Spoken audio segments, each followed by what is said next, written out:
storm has come and gone. Girl, it's been too long. Welcome back. You made it through the fire, and I'm so glad to see you smile. Caitlin Koch is a young woman with a dream. From the time she started singing in the church choir and performing in school musicals in her hometown of Orchard Park, New York, Caitlin knew music was her life. And so, at the young age of 14, Caitlin sang some songs, won a contest, and started realizing her musical dream. When did music start to define you? Do you know? Can you tell that point? I think that it defined me my entire life. My dad sang in the folk group in church. My grandfather sang in a choir at St. Hyacinth's, and they were very famous at a point in time. They sang for the Pope because they sang in 5 voices, so they're known for being quite famous for that. And my mom had a strong passion for music. She loved Elvis, and she loved Mahalia Jackson, and she loved classical. So there was always music playing in our house, no matter, what time of day. So I think I grew up just loving music, and it was instilled in me very early on. And even though I only enjoyed it at the time, I didn't ever anticipate it to be like a full-on career move.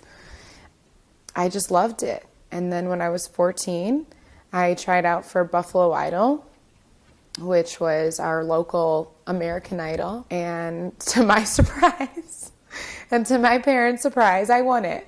Had you been singing? A little bit, in choir. How did that get started? Was it an evolution through your family? No, a friend of mine did it the year before, and she was a finalist. And I saw her do it, and I thought, well, I could do that too. But how did you know did you know you could sing? I don't think I did. I really don't think I did. I just sang in chorus and I enjoyed it. And I had begun classical voice lessons. At your own choice, or did your mother encourage that? Or? No, I wanted to take them just to get better, and I loved music. Just loved it. So I wanted to be around it. But with your voice rather than an instrument, did you play? No, I didn't. I never played. I dabble now, but I never actually learned, how to play. Do you know why you made that choice? Performing in front of people really made me want to pursue music further and learn how to sing properly, because I loved being on stage. That was my thing. I loved it. There was something that happened anytime I had a school concert that I got a solo in, or when I did the musical when I was very young. I loved being on stage, and the moment they let me sing a song was that was my time. Do you remember that first time? Honestly, the first time that I sang on stage that I can remember was in a karaoke bar. Yeah. How old were you? I think I was 12. That I was because I had sing in the musicals and stuff, but there was mostly just little solos here and there. Mm-hmm. So I was at a family get-together. It was an after engagement party type thing in Florida with a bunch of my family, friends, all this stuff, and my parents, obviously. And someone asked me to sing. They were like, "Oh, we've heard you sing a little bit. You should get up there and sing something." And I sang Leanne Rimes' "Blue." Brought the house down. I think they were being kind, but they they were all standing up. It was crazy. It was funny. What did you think? I loved it. I loved the idea that just me being myself, doing something that I loved, could bring other people happiness. And I could see that. It was so direct and so apparent and so straightforward that it made me want to do it. When I got to high school and I did that Buffalo Idol competition, part of the prize was to open for Avril Lavigne and for Gavin DeGraw at Christmas Bash here at what was HSBC Arena. And that was it. That's a huge venue. Yeah, that was it. I was okay, I could do this. I could totally do this. What did you sing for Buffalo Idol?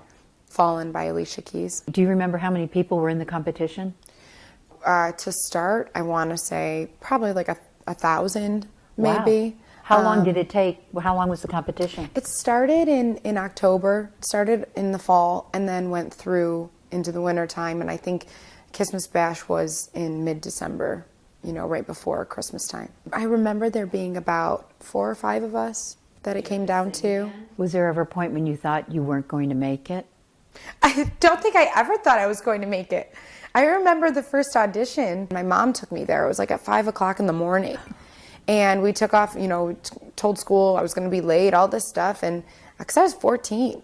And we walked in and some woman, I don't even know who she was singing At Last by Etta James. And I just heard this voice and my mom looked at me and I was like, maybe we should just turn around.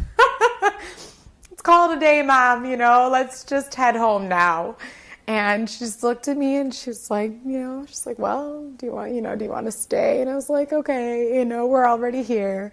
And we got into line and just waited for my turn and I sang Unchained Melody for the first audition. Any reason why that song? Loved it. Loved Elvis's version. Loved the Righteous Brothers version. Like I said, my mom was a huge fan of that, that era of music. So I listened to that kind of stuff. And I loved it. That's what moved me. So that's what I wanted to sing. So what goes through your mind when they call your name? Do you remember? Oh, I was at home and they were announcing the winner on air. I'm like, hanging out at home on the stairs. I'm like, chomping at the bit. My heart's racing and my dad, my mom are all there. Like, we're turning it up. And they said the night before that if they called you, it meant that you won. And they called me. So I was like freaking out because I thought that I won. And then they said, oh, no, we haven't announced the winner yet. But they did that so that they could get like a natural reaction. So I won, but I was, told that they still didn't know. And so I'm like on the line dying. I'm dying. And then they say, Caitlin, like you won. You're the winner of Buffalo Idol 2004. And I'm like, what? Like totally didn't expect it at all. Was hopeful, but I didn't expect it. So what's it like to perform in a huge major arena for a rock star? It's easy. You have got to be the only person I've ever known that doesn't say, oh, it's nerve-wracking. No, it's easy. It's so easy. I say that in the most positive sense because you have worked that hard. You have done everything that you could do to be prepared for that moment. And you get on stage and you get the reward of performing for so many people. And there were 15,000 people in that arena that night. I think I had just turned 15 years old, and I'm singing this song that I love, and there's cameras flashing everywhere. It's like the greatest reward you could ever imagine for something that you do. So it was one song? It was one song, and then I also got to perform alongside Gavin DeGraw. So you get done with that kind of an overwhelming, biggest life, wonderful dream experience, and then you go home the next day and you're 15-year-old Caitlin Koch back in Orchard Park High School. Yeah. What's that feel like? Is it terrible? No, I think I was on cloud 9 for quite a while. I think it carried me. Okay. And then things just started to happen.